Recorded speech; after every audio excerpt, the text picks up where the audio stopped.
यह कहानी है एक सुनसान गांव का बस स्टॉप, जहां एक अजनबी अचानक सिगरेट मांगता है और फिर रहस्यमय तरीके से गायब हो जाता है। विकास चौहान की यह डरावनी सच्ची घटना आपको सोचने पर मजबूर कर देगी कि क्या सच में कुछ आत्माएं इस दुनिया में अब भी भटकती हैं।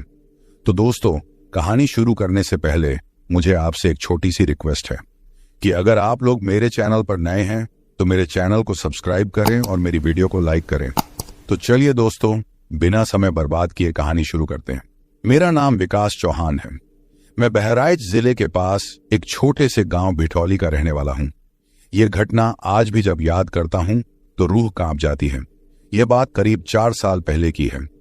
मेरी नौकरी लखनऊ में थी और मैं गांव आया हुआ था। एक दिन देर रात मुझे अचानक वापस लखनऊ जाना पड़ा, क्योंकि वहां दफ्तर में कुछ जरूरी काम आ गया था। रात के करीब 11 बजे मैं गांव के बाहर के सुनसान बस स्टॉप पर पहुंचा। चारों तरफ सन्नाटा था, केवल हवा की आवाज और दूर कहीं कुत्तों के भौंकने की आवाज सुनाई दे रही थी। मैं बस का इंतजार कर रहा था। सड़क पर इक्का दुक्का वाहन ही गुजरते थे। तभी मेरी नजर स्टॉप के एक कोने पर खड़े एक आदमी पर पड़ी। वो अंधेरे में खड़ा था। उसकी शक्ल साफ नहीं दिख रही थी। उसने धीरे धीरे मेरे पास आकर एक टूटी फूटी आवाज में कहा, भाई सिगरेट है? एक सिगरेट दे दो। उसकी आवाज अजीब थी, जैसे कोई बहुत थका हुआ या बीमार हो। मैं थोड़ा घबराया, लेकिन जेब से सिगरेट निकाली और उसे दे दी। उसने सिगरेट ली, लेकिन न उसने माचिस मांगी और न ही खुद जलाई। वो बस सिगरेट पकड़े मुझे घूरता रहा। मैंने पूछा, आपको आग दूं? लेकिन वो कुछ बोला नहीं। कुछ पल ऐसे ही खामोशी में बीते। तभी मेरी नजर सामने से आती बस की लाइट पर पड़ी। बस करीब आ रही थी। मैंने दोबारा उस आदमी की तरफ देखा। वो वहां था ही नहीं। यकायक वो जैसे हवा में विलीन हो गया हो। मैंने आसपास देखा। वो आदमी कहीं नहीं था। न कोई कदमों की आवाज, न कोई भागने की हलचल। वो सिगरेट वहीं जमीन पर गिरी पड़ी थी, बिल्कुल नमी से भीगी, जैसे किसी ने उसे पकड़ा ही न हो।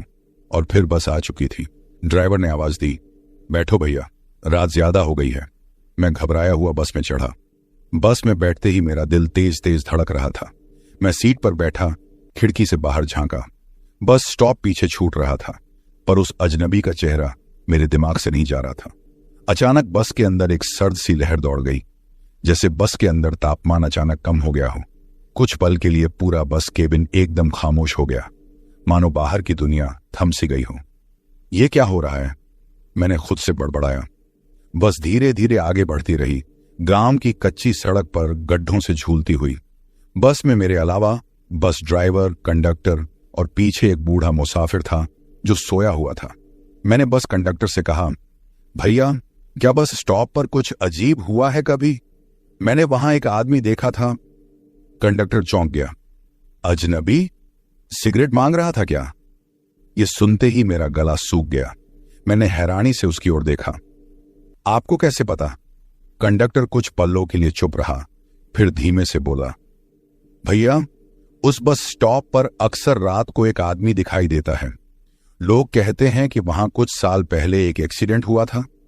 उसी बस स्टॉप पर एक आदमी की मौत हो गई थी, सिगरेट लिए हुए। मेरे रोंगटे खड़े हो गए। बस हिचकोले खाते हुए एक सुनसान पुल के ऊपर से गुजरी। वहां ना कोई लाइट थी, न गांव का घर, बस अंधकार था। अचानक बस के अंदर फिर वही सर्द लहर दौड़ गई, जैसे किसी ने दरवाजा खोला हो। मैंने मुड़कर देखा। उस बूढ़े मुसाफिर की सीट खाली थी। मेरे हाथ पैर सुन्न पड़ गए। बस अभी रुकी नहीं थी। फिर वो कहां गया? कंडक्टर भी इधर उधर देखने लगा। अरे वो बाबा कहां गया? बस से तो उतरा नहीं। मैंने दरवाजे की ओर देखा। दरवाजा तो बंद था। बस धीरे धीरे एक मोड़ पर मुड़ती हुई जंगल के रास्ते पर पहुंच रही थी। तभी बस के अंदर जलती एकमात्र लाइट भी बुझ गई। पूरा अंदरूनी हिस्सा घुप अंधेरे में डूब गया। बस एक झटके से रुक गई। अरे क्या हुआ? बस क्यों रुकी? मैं डरते हुए ड्राइवर के पास गया, लेकिन ड्राइवर की सीट खाली थी। मेरी सांसें तेज हो गईं। बस के स्टीयरिंग पर किसी के हाथ नहीं थे। फिर भी बस धीरे धीरे रेंग रही थी, लेकिन अंदर न ड्राइवर था न कंडक्टर। बस में बस मैं अकेला था।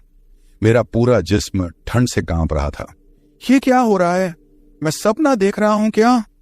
मैं बस के दरवाजे की ओर लपका, पर दरवाजा अंदर से लॉक था। अचानक बस के शीशे पर एक साया उभरा। वही आदमी जो बस स्टॉप पर सिगरेट मांग रहा था। उसकी खाली काली आंखें सीधे मुंह पर टिकी थीं। मैं पीछे हटते हटते सीट से टकराकर जमीन पर गिर पड़ा। बस के अंदर एक धीमी हंसी गूंजने लगी, ऐसी हंसी जो मेरी हड्डियों में उतर रही थी। अगले ही पल बस एक झटके से रुक गई। मैं हिम्मत करके दरवाजे पर लपका, किसी तरह उसे खोल पाया और बस से बाहर कूद गया। बाहर गहरा जंगल था, चारों तरफ बस पेड़ों की परछाइयां और सर्द हवाएं। अजीब बात यह थी कि बस के हेडलाइट्स जल रहे थे, लेकिन अंदर कोई था ही नहीं। यह मैं कहां आ गया? मेरे मुंह से बस यही निकला। मैं बस से थोड़ी दूर हटकर इधर उधर देखने लगा। तभी मुझे जंगल में एक हल्की रोशनी दिखाई दी, जैसे कोई छोटा सा दिया जल रहा हो। मेरे अंदर डर था, पर जानना चाहता था कि वहां क्या है। मैं धीरे धीरे उस रोशनी की ओर बढ़ा। पैर कांप रहे थे, पर फिर भी रुकना मुमकिन नहीं था। जैसे जैसे मैं करीब जाता गया, वो रोशनी एक टूटी फूटी झोपड़ी से आती दिखी। झोपड़ी के दरवाजे पर एक पुराना साइन बोर्ड लटका था, यात्री विश्रामालय। अंदर से जलती लकड़ी की महक और सिगरेट के धुएं की गंध मिल रही थी। अंदर कौन है? मैंने फिर से आवाज लगाई। झोपड़ी के अंदर से कोई जवाब नहीं आया, बस लकड़ी के जलने की धीमी आवाज और हवा के चलने की आहटें थीं। मैंने धीरे धीरे झोपड़ी के अंदर कदम रखा। अंदर का नजारा देखकर मेरी रूह कांप गई। पूरी झोपड़ी धुएं से भरी हुई थी और बीच में एक पुरानी टूटी हुई मेज पर राख से भरी एक धुआंधार सिगरेट रखी थी। दीवारों पर पुरानी तस्वीरें टंगी थीं। उनमें एक आदमी की तस्वीर बार बार मेरी नजरों से टकरा रही थी। जैसे ही मैंने उस तस्वीर को करीब से देखा, मेरी दिल की धड़कन और तेज हो गई। ये वही आदमी था जो बस स्टॉप पर मुझसे सिगरेट मांग रहा था। तभी झोपड़ी के अंदर कहीं से धीमे से फुसफुसाने जैसी आवाज आई, सिगरेट दो। मैं अपने पैर जमाए खड़ा रहा, पूरी कशमकश में। आवाज कहीं से और पास आने लगी। मेरे कानों में मानो कोई सदा गूंजने लगी हो, जो बार बार यही बोल रही हो, सिगरेट दो। मैंने पीछे हटकर झोपड़ी का दरवाजा बंद कर लिया। बाहर ठंडी हवा तेजी से चल रही थी और पेड़ों की शाखाएं सरसराती थीं। बस की रोशनी दूर कहीं बुझ रही थी और अंधेरा तेजी से घिर रहा था। मेरे पास बस की चाबी थी।